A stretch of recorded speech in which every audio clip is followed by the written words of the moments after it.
Ano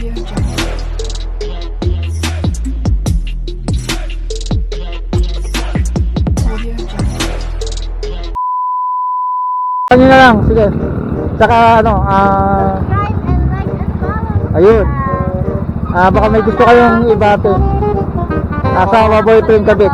Ay, Boyfriend ko, natutulog. Natutulog. Nagtrabaho ka naman daw. Anong pangalan? Ha? Baby K. Ikaw? Rachel. Ako si Sergio. Joke lang. Bye-bye. Thank you. Balik ko na po. Bye-bye.